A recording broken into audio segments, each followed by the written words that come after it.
Assalamualaikum warahmatullahi wabarakatuh. Waalaikumsalam warahmatullahi wabarakatuh. Alhamdulillah. Alhamdulillahil jabbaril qahhar, al-azizil ghaffar, khaliqil jannati wan nar. Wassalatu wassalamu ala sayyidina wa maulana Muhammadinil Mukhtar wa ala alihi wa ashabihil adhar. Amma ba'du. Saudara-saudara kaum muslimin rahimakumullah. Pada pertemuan kali ini kita akan membicarakan tentang neraka dan calon-calon penghuninya. Sesungguhnya kalau kita bicara tentang neraka, artinya kita bicara tentang akhirat.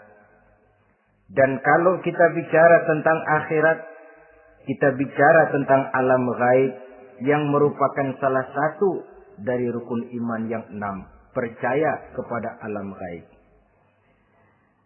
Kalau sudah bicara alam gaib, maka ini di luar batas kemampuan nilai-nilai ilmiah dan di luar batas kemampuan renungan filsafat. Ilmu pengetahuan akan buntu kalau sudah membicarakan alam gaib. Artinya, kehidupan di akhirat itu tidak bisa diteliti secara ilmiah. Filsafat pun akan ngambang kalau sudah membicarakan kehidupan di alam gaib. Karena itu kalau kita kembali kepada logika, jika kita ingin mengerti tentang caranya membuat bangku, kita pergi ke tukang bangku dan bertanya kepadanya. Kita ingin mengerti cara membuat mobil, kita pergi ke tukang mobil, ke bengkel mobil dan bertanya kepada ahlinya.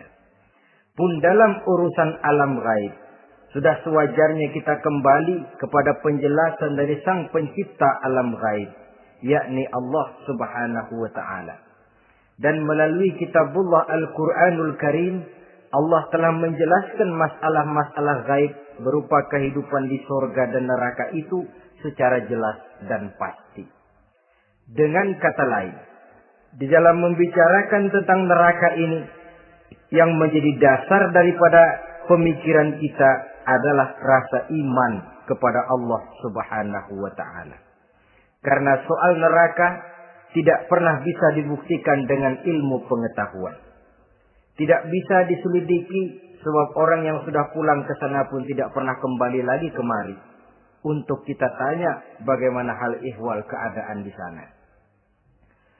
Saudara-saudara kaum muslimin rahimakumullah. Neraka dalam istilah Quran selalu disebut dengan narun, yaitu suatu tempat di akhirat nanti yang wujudnya berupa api yang bergejolak, bernyala dengan teramat dahsyatnya, sehingga dapat mengelupaskan kepala setiap orang dan menjulang ke hati. Diriwayatkan oleh Imam Bukhari dan Muslim bahwa Rasulullah sallallahu alaihi wasallam pernah bersabda, "Narukum hadhihi allati tuqiduna juz'un min 70 jazaan min harri jahannam." Qalu, "Wallahi in kanat lakafiyatun ya Rasulullah." Qala, "Fa innaha fadlat bi 69 jazaa." Apimu yang kamu pakai di dunia ini, kata Nabi, untuk memasak, untuk menyalakan lampu, api yang kau pakai di dunia ini cuma satu bagian kecil dari 70 kali bagian panasnya neraka jahanam. Sahabat waktu itu terperanjat lalu berkata, "Wallah, in kanat lakafiyatun ya Rasulullah." Ya Rasul, api di dunia ini saja sudah cukup untuk menghanguskan kami, untuk menghanguskan apa yang ada. Bersabda Rasulullah sallallahu alaihi wasallam, maka sesungguhnya api neraka itu dilebihkan panasnya dengan 69 kali daripada panasnya api di dunia ini. Jadi sepanas-panasnya api yang pernah kita rasakan di dunia ini, maka api di neraka nanti 69 kali lebih panas dari api yang kita rasakan paling panas di dunia. Hadis yang senada dengan penjelasan ini di samping Jawahirul Bukhari, kita bisa menemukannya dalam Mukhtasar Tazkiratul Qurtubi dan Mukhtasar Ibnu Abi Jamrah misalnya. Saudara-saudara kaum muslimin rahimakumullah. Sehingga boleh jadi seringan-ringan azab penduduk neraka di akhirat nanti, kata Nabi, seorang yang di telapak kakinya diletakkan kerikil neraka yang sangat kecil, lalu mendidih otaknya. Itu seringan-ringannya. Di tapak kakinya diletakkan kerikil neraka yang oleh karena panasnya lalu mendidih otaknya. Itu yang paling ringan. Nggak apa-apa. Cuma segitu aja. Di telapak kakinya ditaruh kerikil, otaknya lalu jadi mendidih karena menahan panas. Pantas kalau satu hari Luqmanul Hakim pernah memberikan nasihat kepada anaknya. Kata beliau, anakku, kerjakanlah dosa seberapa kekuatanmu menanggung azab Allah. Dan laksanakan ibadah seberapa hajat dan keperluanmu kepada Allah.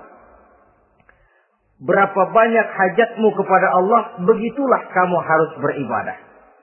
Kalau kamu merasa tidak berhajat dan tidak perlu apa-apa kepada Allah, ya tidak usah ibadah. Logikanya kan begitu.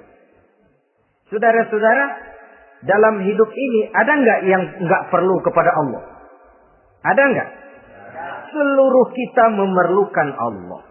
Karena itu Luqman betul dengan bahasa diplomatis. Anakku, kerjakan ibadah seberapa hajatmu kepada Allah. Makin banyak hajatmu kepada Allah, makin banyak hendaknya kamu melaksanakan ibadah. Tapi kalau kamu sudah merasa bisa hidup tanpa Allah, persilahkan kamu tidak usah ibadah. Sebaliknya, kerjakan dosa seberapa kekuatanmu menanggung azab siksaan Allah. Kalau merasa sudah belajar ilmu kebal, kira-kira di neraka nanti nggak apa-apa, persilahkan kerjakan dosa sebanyak-banyaknya. Tapi kalau masih berpikir, gua mah jangan dibakar di neraka, nginjek puntung rokok, gua lompat. Kalau masih berpikir ke situ, ya hati-hati, saudara-saudara.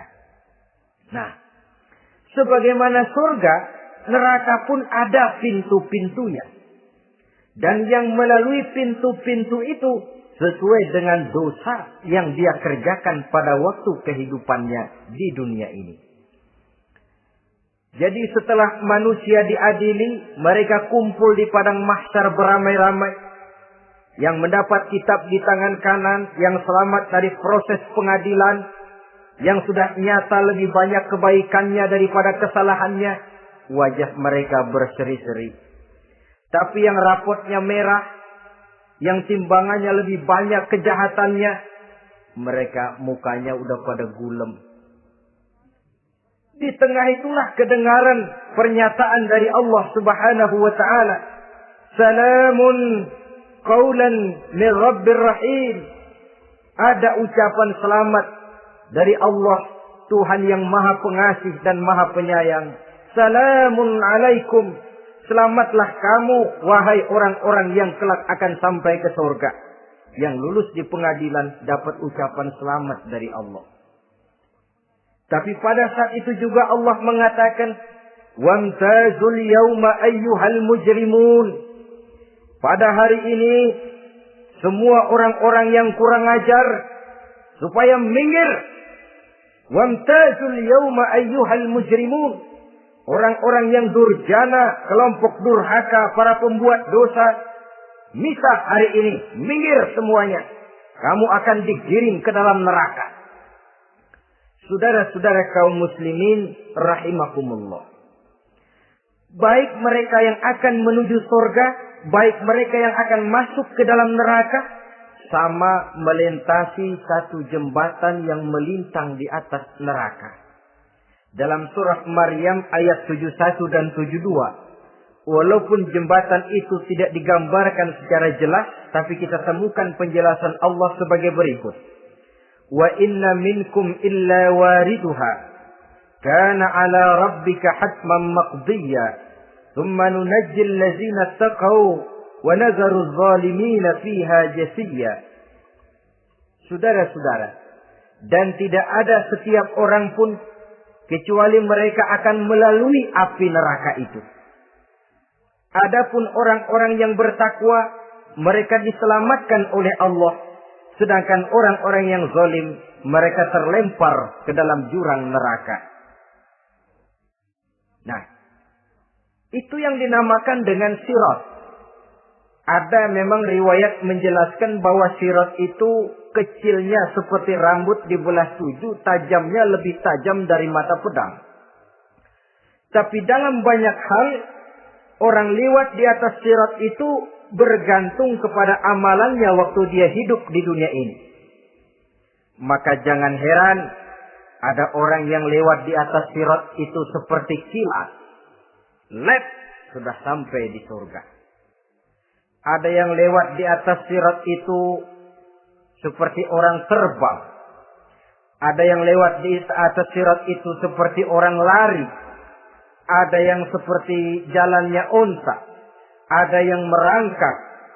Ada yang gelantungan. Ada yang sudah hampir sampai ke tepian sana untuk masuk ke dalam surga. Terpeleset nyemplung juga ke dalam neraka. Sesuai dengan amalan pada waktu mereka hidup di kehidupan dunia yang sekarang ini. Saudara-saudara kaum muslimin rahimakumullah. Apabila orang terperosok lalu masuk ke dalam neraka, bagaimanakah ihwal keadaan di neraka?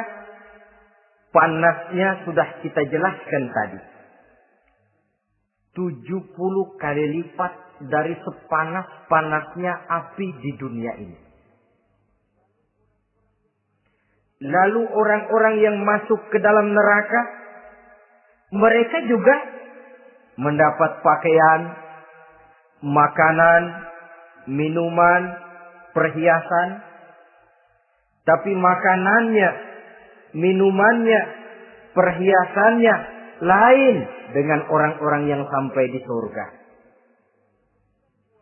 Mereka juga diberikan buah-buahan, sebab di neraka juga ada pohon. Namanya pohon zakum. Buahnya duri dari api. Dan itu yang akan jadi lalap makanannya orang-orang neraka. Di dalam surah As-Saffat ayat 64-65 Allah Subhanahu wa taala menjelaskan, "Innaha sajaratun takhruju fi aslil jahim, tal'uha ka'annahu ru'usus sayatin." Sesungguhnya pohon zakum itu adalah satu pohon yang akarnya keluar dari dasar neraka, yang buahnya seperti kepala setan. Ini sudah untuk bahasa yang sangat menyeramkan ini. Pohon itu tumbuh dari dasar neraka, buahnya mirip kepala setan. Itu akan dijadikan makanannya orang-orang yang ada di dalam neraka. Perhiasannya apa? Surah Al-Insan ayat 4. Inna a'tadna lil kafirina salasilan wa aghlalan wa sa'ira. Sesungguhnya kami sediakan bagi orang-orang kafir itu di dalam neraka segala macam rantai, cambuk-cambuk dan belenggu-belenggu neraka terbuat dari api neraka, siap untuk merantai, membelenggu dan mencambuk mereka. Jadi dikasih perhiasan, lehernya dikalungin rantai, tangannya dipakein belenggu, ada cambuk-cambuk yang seluruhnya terbuat dari api neraka. Begitu mereka sampai ke pintu neraka yang namanya malaikat Zabaniyah, penjaga neraka, udah bukan main gemesnya dah. Ya, nyambutnya nggak ada ramahnya, lain sama malaikat Ridwan, penjaga surga. ramah, murah senyum.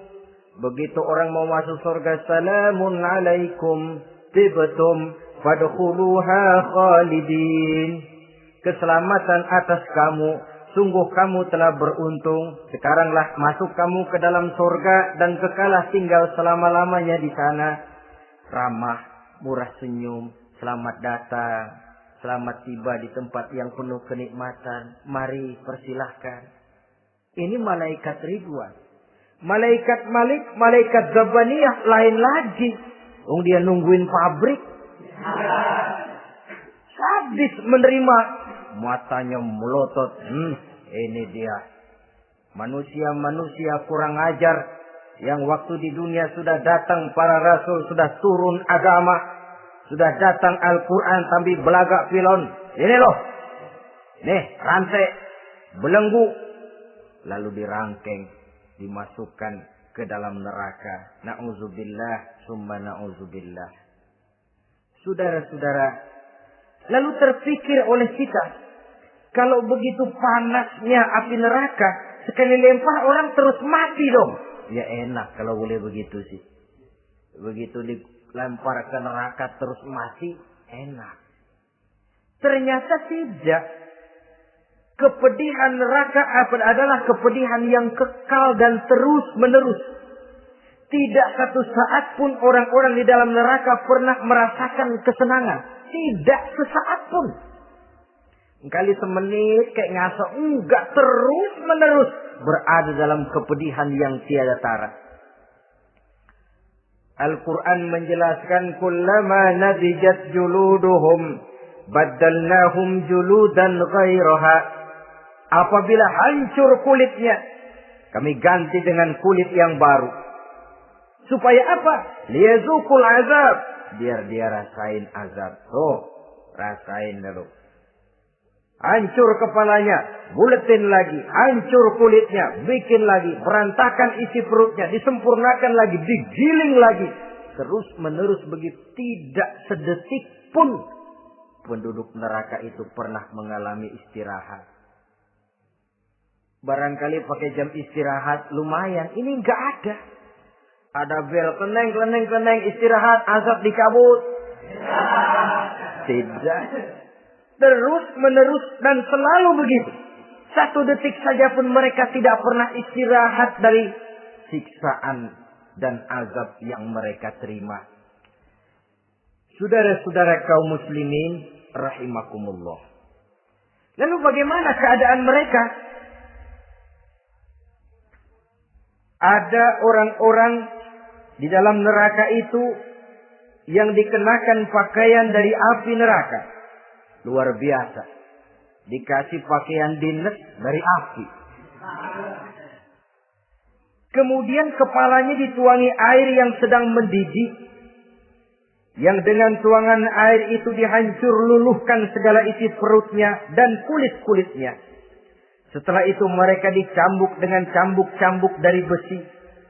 Apabila mereka hendak keluar dari neraka, mereka dicampakkan kembali ke dalamnya. Dan dikatakan kepada mereka, rasakan siksaan yang membakar ini. Dalam surah Al-Hajj ayat 19 sampai 22, kita bisa simak firman Allah Subhanahu wa taala. Fallazina kafaru qutti'at lahum thiyabun min nar yusabbu min fawqi ru'usihimul jahim yus'aru bihi ma fi butunihim wal julud wa lahum maqami'u min hadid kullama aradu an yakhruju minha min ghammin u'idu fiha wa zuqu 'azabal hariq na'udzubillah summa na'udzubillah. Diberikan pakaian dari api, melolong, menyayat dia, memilukan, merintih dan meraung-raung. Lalu kepalanya diguyuri dengan air yang sangat mendidih. Hancur luluh isi perutnya. Masih dicambuk lagi dengan cambuk-cambuk dari besi. Mereka merambat. Mereka meraung. Mereka hendak lari. Mereka ingin keluar dari neraka.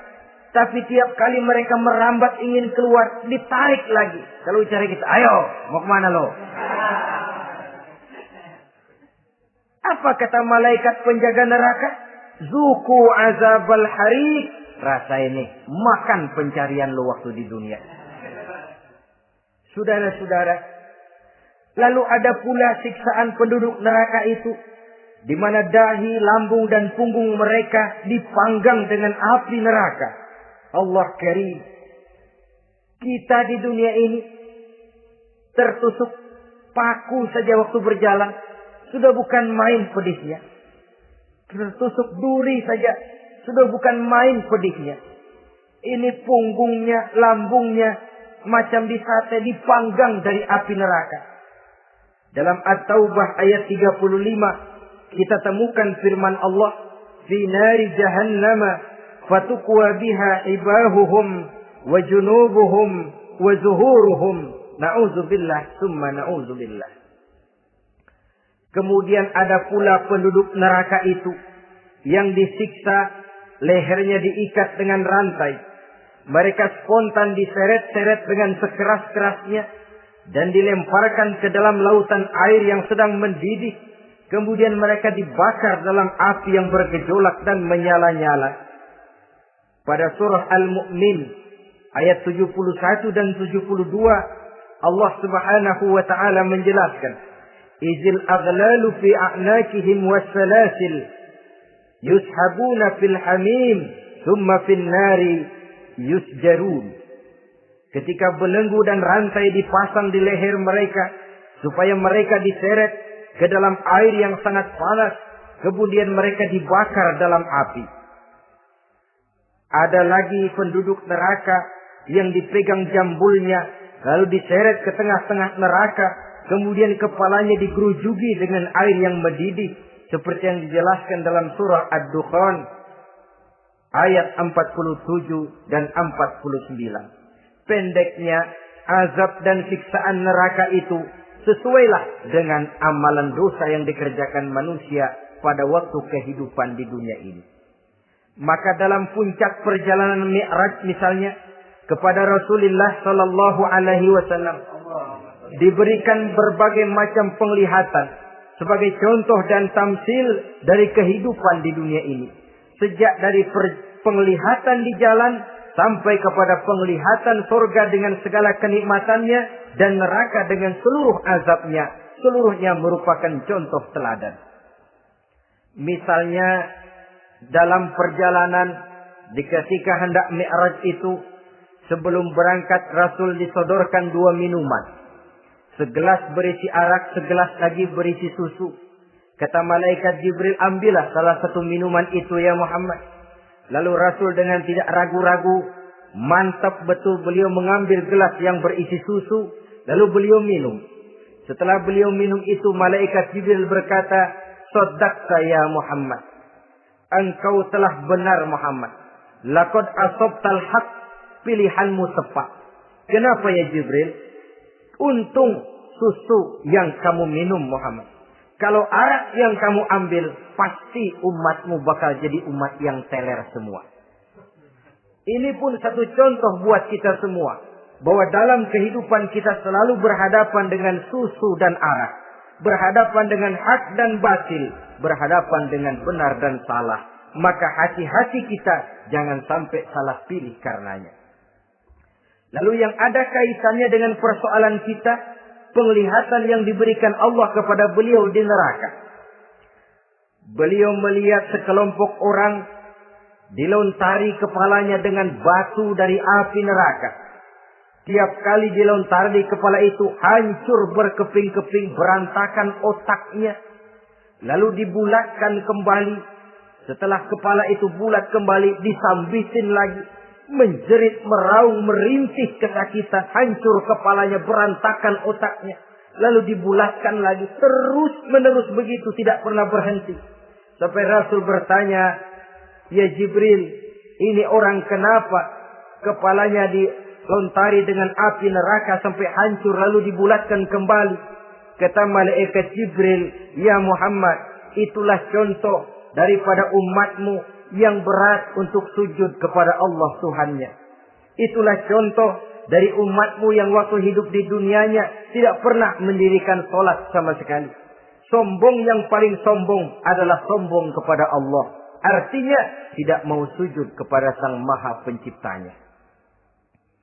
Jadi barangkali saudara punya cita-cita atau keinginan, saya mau yang ini saja. Persilahkan, nggak usah sembahyang. Lalu ada lagi sekelompok kaum. Perutnya besar, sebesar rumah. Dililit dengan kala dan ular dari api neraka. Diseret-seret dia di jurang neraka. Dipatoki ular, hancur perutnya. Dibulatkan lagi perut itu. Diseret kembali, hancur lagi. Dibulatkan lagi. Terus menerus seperti itu. Kata Nabi Jibril, ini apa lagi? Kata malaikat Jibril, wahai Muhammad, inilah contoh daripada umatmu yang waktu di dunia suka makan riba alias renten dan suka makan harta anak yatim. Suka ngobyekin anak yatim. Sok jadi pengasuh anak yatim. Anak yatimnya lapar, pengasuhnya yang pada kenyang. Saudara hadirin yang saya muliakan. Orang yang makan riba alias renten. Orang yang makan harta anak yatim. Begitu gambaran yang diperlihatkan kepada baginda Rasulullah Sallallahu Alaihi Wasallam. Sebagian lagi ada penduduk neraka yang kukunya terbuat dari tembaga dari api neraka. Panjang sangat kukunya itu. Lalu mencakar-cakar mukanya sendiri. Hancur mukanya, berantakan, dicakari oleh kukunya itu. Lalu dibulatkan lagi. Dicakar lagi. Hancur lagi. Dibulatkan lagi. Pengangguran benar ya orang. Muka sendiri, dicakarin sendiri. Ya Jibril, ini tamsil apa Jibril? Ya Muhammad, itulah contoh dari umatmu yang pada waktu di dunianya nggak pernah rukun sama sesama saudaranya muslim. Suka nyari aib orang lain. Suka ngejelekin orang lain. Padahal orang lain itu saudaranya seakidah. Kan sama dengan nyakar muka sendiri namanya. Menepuk air di dulang, terpercik muka sendiri. Kejelekan saudaranya dikorek-korek. Aib saudaranya diobral di pasar umum. Orang macam itu nanti tangannya akan tumbuh kuku panjang dari tembaga yang akan mencakar dan mengoyak-ngoyak mukanya sendiri. Itu kita bisa lihat nanti.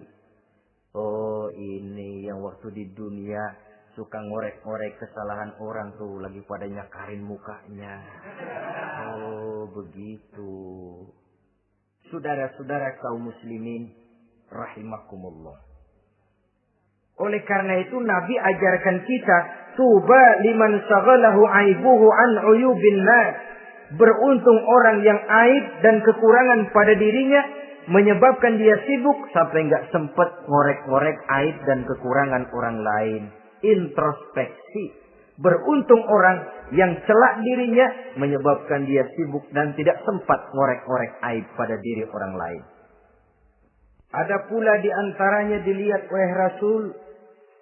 Di antara penduduk neraka itu orang yang lidahnya terjulur memanjang.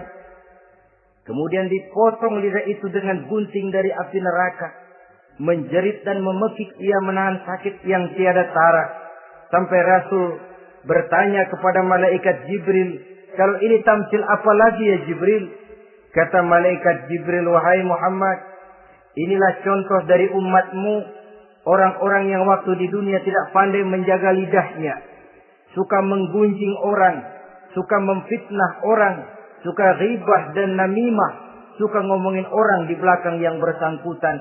Maka hari ini lidahnya menjulur menjadi panjang dan dipotong dengan gunting dari api neraka. Lalu Rasul juga melihat sekelompok orang perempuan tergantung rambutnya dari gantungan api neraka. Kemudian dipanggang dari duburnya sampai ke atas kepalanya dengan tombak dari api neraka, meraung dan merintih serta mengeluarkan nanah dari kemaluannya. Rasul bertanya, ini apa lagi ya Jibril? Kata malaikat Jibril, inilah perempuan yang waktu di dunia tidak pandai menjaga kehormatan dirinya. Ahli zina dan tukang umbar Saudara-saudara kaum muslimin rahimakumullah.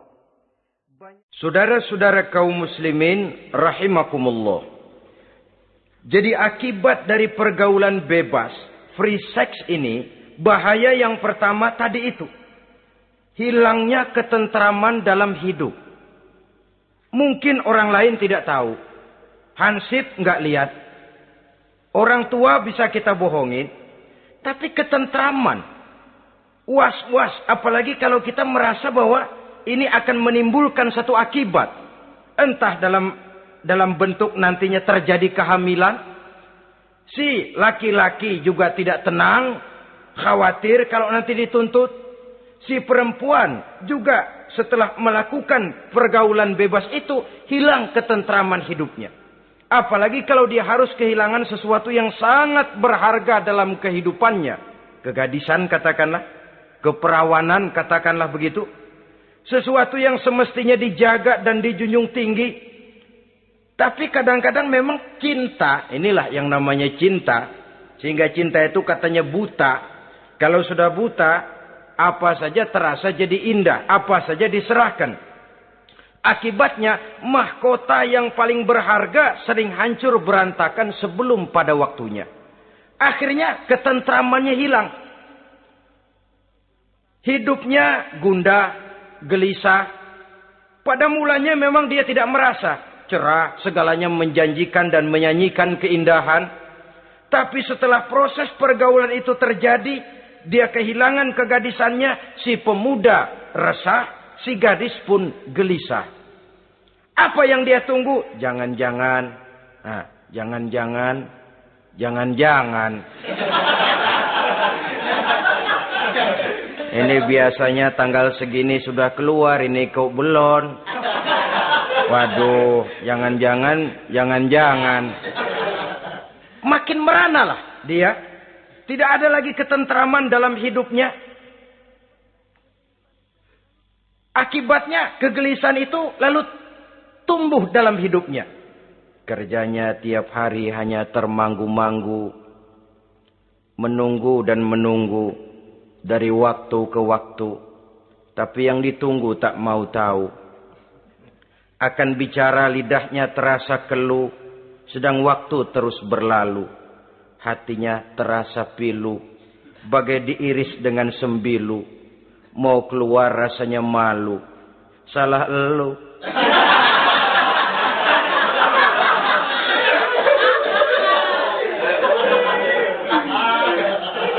Iya toh? Salah elu. Ngapa nggak sabar nunggu pengulu?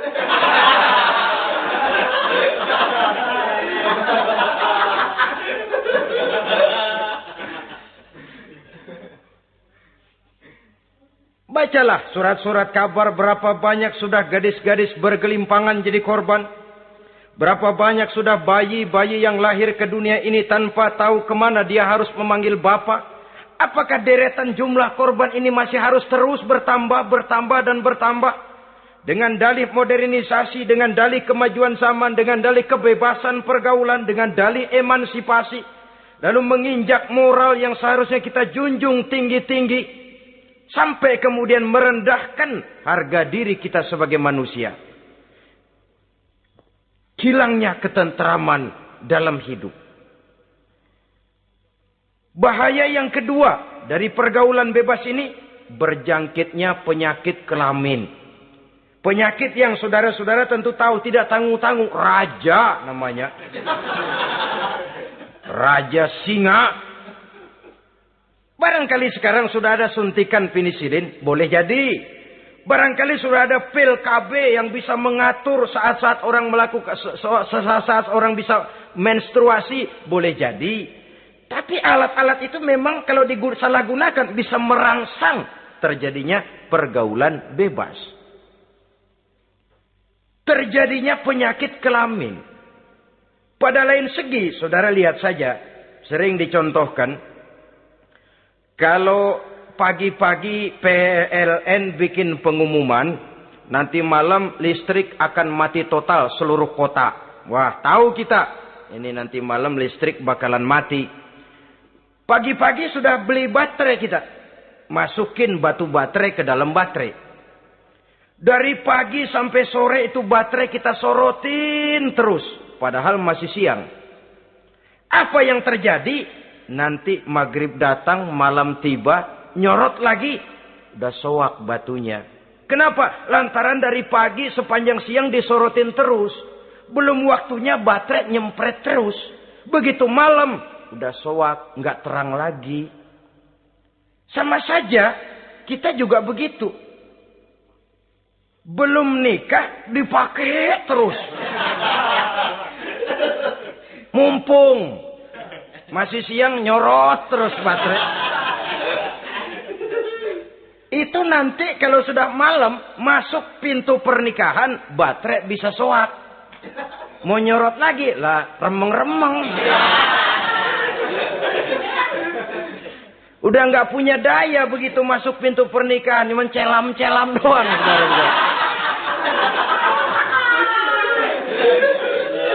Kata orang-orang bisa assalamualaikum doang, nggak masuk, keluar lagi udah.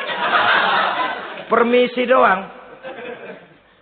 Saudara hadirin yang saya hormati, jadi itu juga termasuk satu jenis penyakit yang nantinya tentu akan merusak dan mengganggu keharmonisan hidup berumah tangga.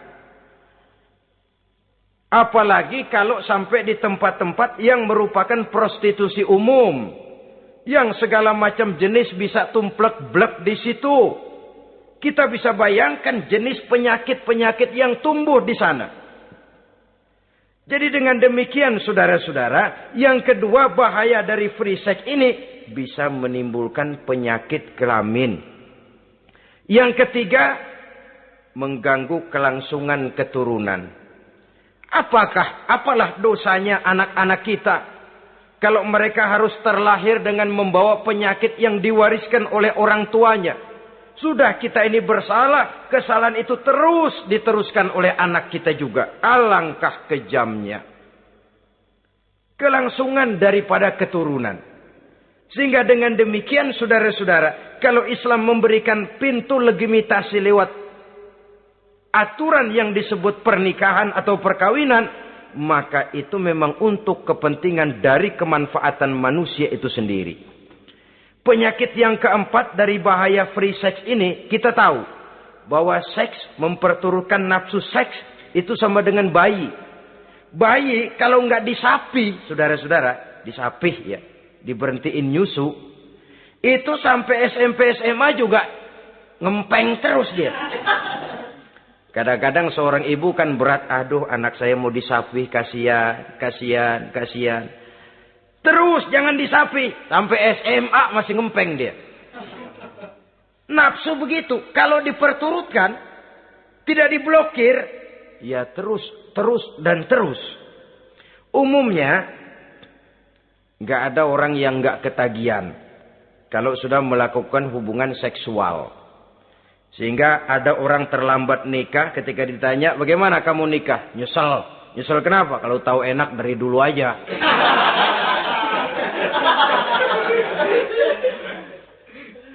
Nah, sekarang kecanduan terhadap hubungan seksual, ini akan membawa dampak tadi. Pertama, dia lari ke tempat prostitusi. Kalau ada uang. Andai kata pun dia kaya, ini jelas mengganggu ekonomi rumah tangganya. Setidaknya ekonomi keluarganya. Kalau dia tidak termasuk orang kaya, dia bisa melakukan perbuatan negatif. Sepatunya dia jual dulu. Celananya digade dulu. Celana lu nih apalah gue ngebut banget nih.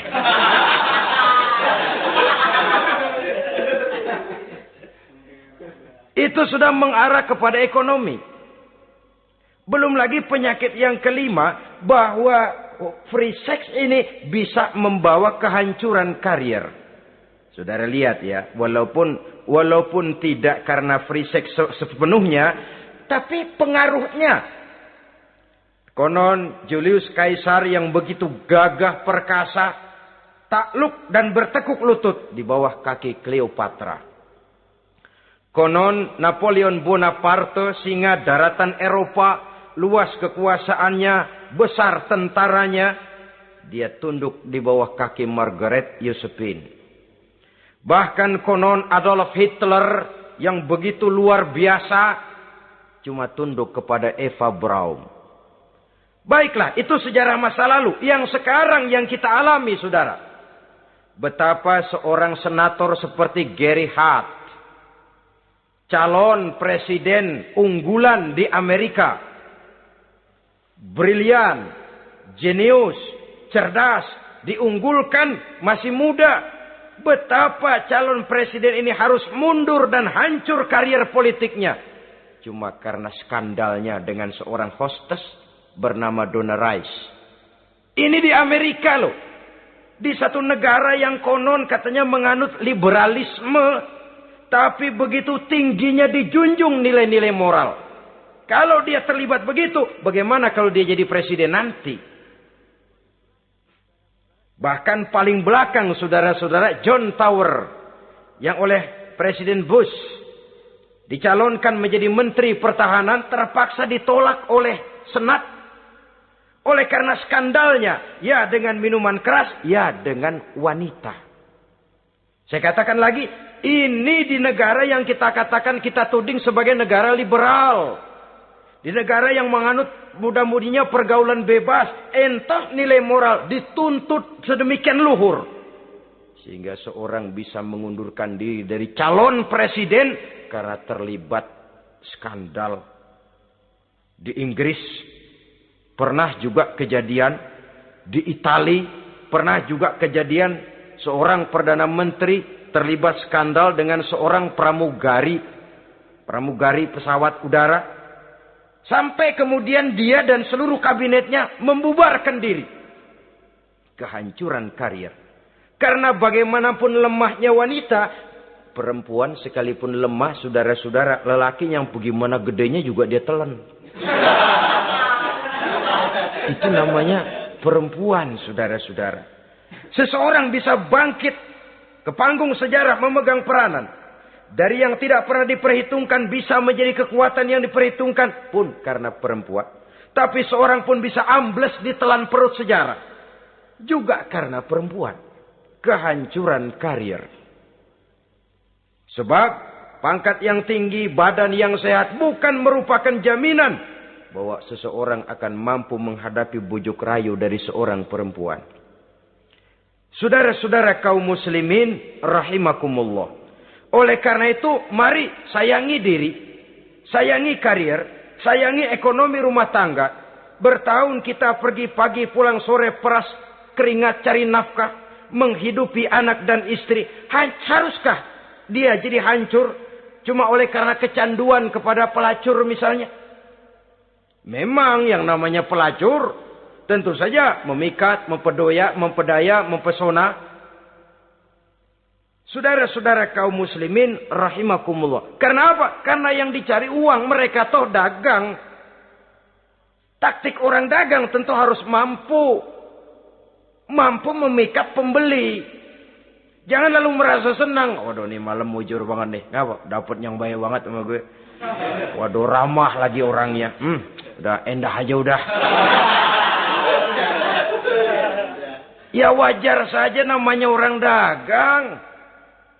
Sehingga orang-orang tua dulu punya pepatah, kalau Anda termasuk orang yang jarang senyum, jangan jadi pedagang. Pedagang wanyun mulu, siapa yang betah beli? Itu kan termasuk psychology of salesman. Memang caranya orang dagang yang mesti begitu. Dia membujuk, dia merayu, dia mempedaya, dia mempesona. Jatuh kita ke kerayuannya, sulit untuk bangkit kembali. Karena itu, jangan dibiasakan.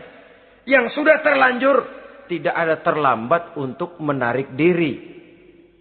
Adalah lebih baik kita gila dulu baru benar, daripada benar dulu baru jadi orang gila. Kalau orang gila mau benar, ini gampang ngaturnya. Tapi sudah benar, lalu gila. Ini repot saudara-saudara. Dibilangin apa-apa, dia pernah jadi orang benar. Lebih baik kita memulai hidup ini dengan lembaran kelabu. Kalau pada akhirnya kita bisa mengganti dengan lembaran-lembaran putih. Daripada kita mulai dengan lembaran putih kalau akhirnya jadi kelabu. Yang paling baik tentu putih sejak lembaran pertama sampai kepada lembaran terakhirnya. Saudara-saudara kaum muslimin rahimakumullah. Lalu selain zina, apa penyimpangan-penyimpangan seksual itu?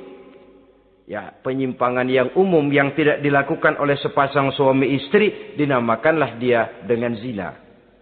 Tapi kadang orang mencari jalan lain untuk menyalurkan insting seksualnya itu. Ada misalnya dia puasa emang kagak doyan. Budak seharian kagak makan, capek. Olahraga ndak suka olahraga. Sementara tegangannya tegangan tinggi.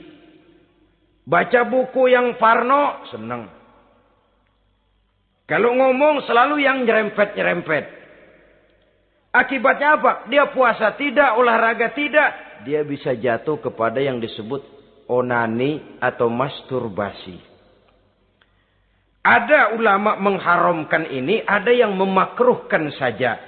Tapi bagaimanapun itu merupakan satu perbuatan dosa. Sungguh pun oleh ilmu kedokteran tidak dipandang sebagai sesuatu yang membahayakan barangkali. Tapi pada umumnya lalu lahir rasa minder, rasa rendah diri, dan masturbasi atau onani itu termasuk zina tangan. Ya walaupun dosanya tidak sebesar zina biasa, sebab jangan lupa mata bisa zina, zina mata yang memandang sesuatu yang haram. Tangan bisa zina, zina tangan termasuk onani. Hidung bisa zina, zina hidung, ya saudara lebih tahulah. Ini termasuk jenis penyimpangan. Atau kemudian ada lagi jenis lain. Seseorang yang menyalurkan insting seksualnya kepada makhluk sejenisnya. Laki-laki kepada laki-laki. Itu yang kita kenal dengan istilah homoseksual. Itu bukan barang baru itu. Di zaman Nabi Lut itu sudah terjadi dan mereka dikutuk oleh Allah Subhanahu wa taala. Homoseksual itu termasuk dosa besar. Sekarang ini orang malah menuntut dilindungi haknya. Sehingga kaum gay di Amerika itu pernah demonstrasi menuntut perlindungan hak. Bahkan mereka sudah tidak perlu sembunyi-sembunyi lagi. Bahkan ada yang hidup berumah tangga.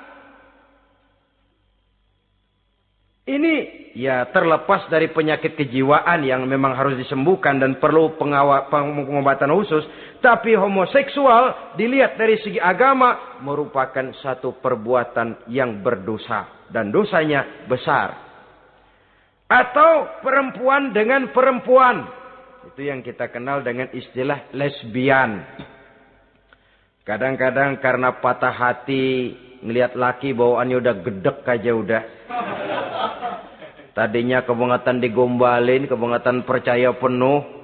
Habis turayuan 17 lapangan keluar semua. Akhirnya dia berhadapan dengan kenyataan yang membuat dia kecewa. Broken, benci kepada laki-laki. Ada yang bersimpati sesama jenisnya. Terjadilah pergaulan intim sesama perempuan. Itu yang kita kenal dengan istilah lesbian. Dan itu pun merupakan penyimpangan yang juga berdosa pelakunya. Dua.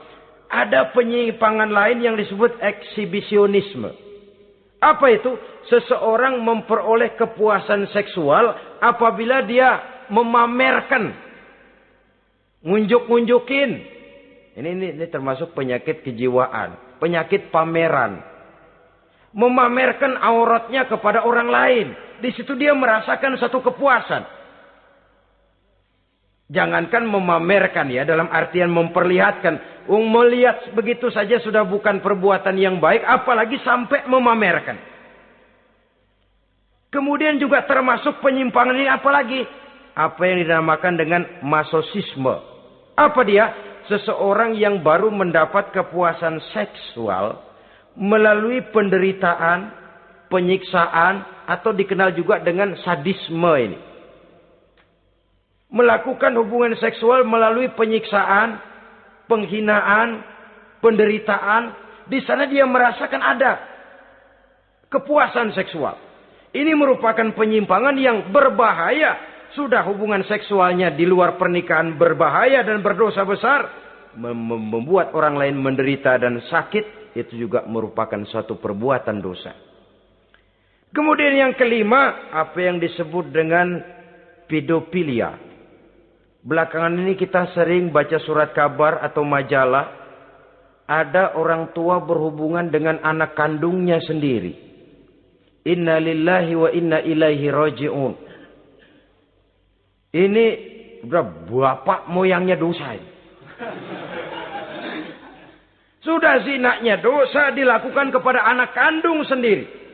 Bahkan pernah 2 orang anak kandungnya masih SMP digarap sekaligus oleh bapak kandungnya sendiri. La haula wa la quwata illa billah. Sudah kayak apa hati orang tua? Anaknya sendiri. Bapak moyangnya dosa. Penyimpangan seksual sampai hati seorang bapak bergaul dengan mempergauli. Bahkan kalau mempergauli barangkali mendingan memperkosa anaknya sendiri. Anak kandungnya yang dilahirkan oleh istrinya. Itu yang digarapnya.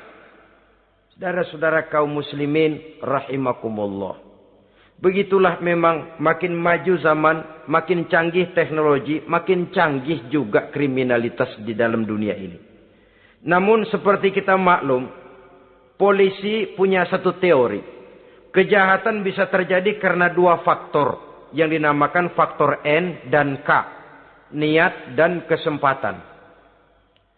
Niat ada, kesempatan tidak ada, sulit untuk berbuat jahat. Kesempatan ada, niat tidak ada. Tidak jadi orang berbuat jahat. Tapi di antara 2 faktor ini, yang paling utama sesungguhnya adalah faktor N. Faktor niat. Kalau niat sudah kuat, kesempatan bisa diciptakan. Waktu bisa ditunggu, momen bisa dinantikan. Tapi kalau niat yang tidak ada, bagaimanapun banyak kesempatan, kita tidak akan mungkin untuk bisa melakukan kejahatan. Karena faktor niat itu yang tidak ada. Oleh karena itu agama mengajarkan. Ala inna fil jasadi mudghah. Iza solahat solahal jasadu kulluh. Wa iza fasadat fasadal jasadu kulluh. Ala wahiyal qalbu. Ketahuilah bahwa dalam tubuh manusia ada segumpal daging. Jikalau daging itu baik, seluruh tubuh akan menjadi baik. Jikalau daging itu rusak, seluruh tubuh akan menjadi rusak. Ala wahiyal qalbu, ketahuilah bahwa daging itu tidak lain adalah hati. Jadi kalau tubuh manusia ibarat satu kerajaan besar, yang menjadi raja adalah hati. Seluruh anggota badan yang lain merupakan prajurit yang hanya tunduk kepada komando sang hati. Bila hati baik, seluruh anggota tubuh dan panca indera akan menjadi baik.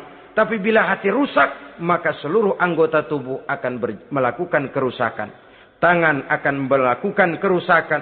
Kaki akan berjalan ke tempat yang rusak. Lidah akan membicarakan yang rusak. Mata akan memandang yang rusak. Telinga akan mendengar yang rusak. Dan selanjutnya karena hati memang sudah kotor. Maka bicara soal hati artinya bicara soal niat. Bicara soal niat kaitannya erat dengan faktor keimanan. Oleh karena itu, di tengah kemajuan zaman, kesempatan bisa diciptakan. Yang jadi kendali dan kendala utama daripada kita terjerumus melakukan kejahatan, tidak lain adalah faktor iman adanya. Di kota-kota besar sekarang ini, apa yang tidak tersedia? Sejak dari minuman keras, sampai kepada perjudian, sampai kepada pelacuran, baik yang berterang-terangan maupun pelacuran-pelacuran yang terselubung dan terhormat. Sejak dari kelas koran sampai kelas hotel bintang 5. Sejak dari kelas di pinggir lapangan sampai kelas di motel-motel mewah dan mahal. Sejak dari kelas murahan sampai kelas super VIP dan lain sebagainya. Ini seluruhnya merupakan fasilitas kehidupan yang kita harus pandai memilah dan memilih dan punya filter dalam kehidupan. Allah Subhanahu wa taala memberikan pilihan. Alam naj'al lahu 'ainaini wa lisanan wa syafatain wa hadainahu najdain. Bukankah kami ciptakan bagi manusia itu dua mata, satu lidah, dua bibir. Wa hadainahu najdain, dan kami berikan mereka petunjuk dengan dua jalan. Manusia, ini jalan kanan, ini jalan kiri. Jalan kanan kau tempuh akan sampai ke surga. Jalan kiri kau tempuh akan sampai ke neraka. Sementara jalan ke kanan memang menanjak, banyak onak dan duri. Sementara jalan ke kiri memang kelihatannya menurun, bertabur bunga di kanan kirinya, harum dan mewangi. Falak tahamal aqabah. Kenapa kamu tidak mau menempuh jalan yang menanjak? Ini kecenderungan manusia. Ngapain nanjak, capek. Ini aja yang turun nih nggak pakai bertenaga. Ngapain kawin, repot lah pakai nyari nafkah, pakai kerja, ntar punya anak ribet lah sama juga. Mendingan ke sono aja, 2.000 bersih udah.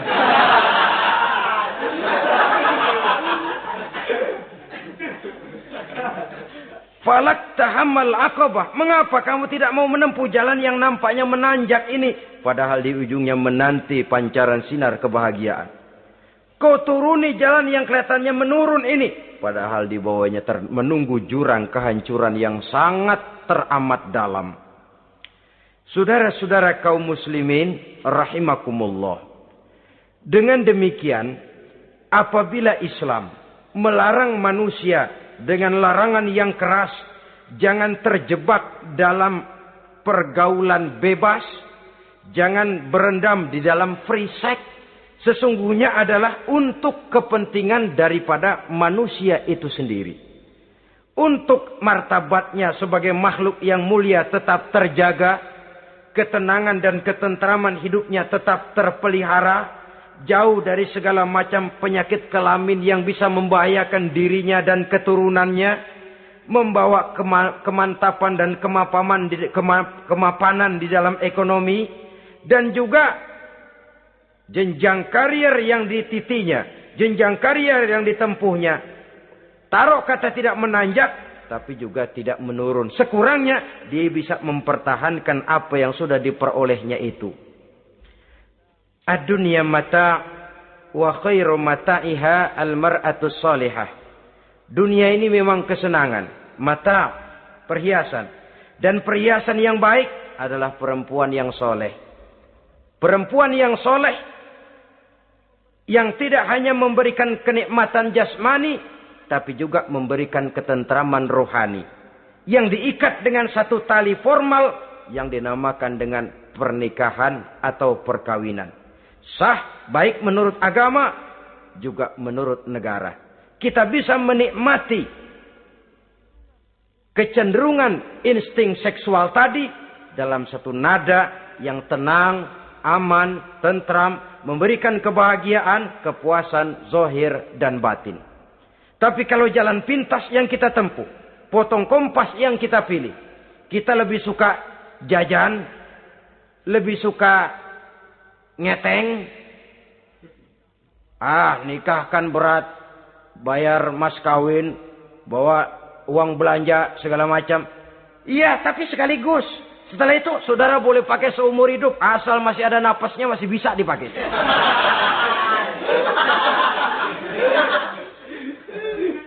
Tapi apabila potong kompas tadi, jajan yang kita tempuh kelihatannya memang ringan, 2.000. Ya, mendingan dikit 5-10 ribu. Atau kalau sudah kelas VIP bisa ratusan bahkan jutaan. Sekali, 2 kali, 3 kali. Kalau dihitung-hitung, bangkrut nggak karu-karuan gitu. Maka agama ini diturunkan untuk kepentingan manusia, guna membawa kebahagiaan hidup sejak dari dunia sampai ke akhirat. Kepada adik-adik remaja, para pemuda, jika sudah mampu memberikan nafkah, laksanakanlah pernikahan atau perkawinan.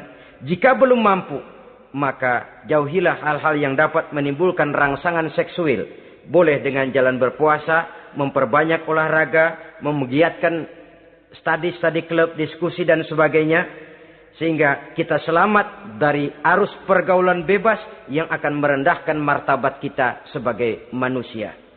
Inilah yang kita bicarakan pada pertemuan kali ini. Terima kasih atas segala perhatian. Mohon maaf atas segala kekurangan. Usikum wa nafsi bitaqwallah. Wassalamualaikum warahmatullahi wabarakatuh.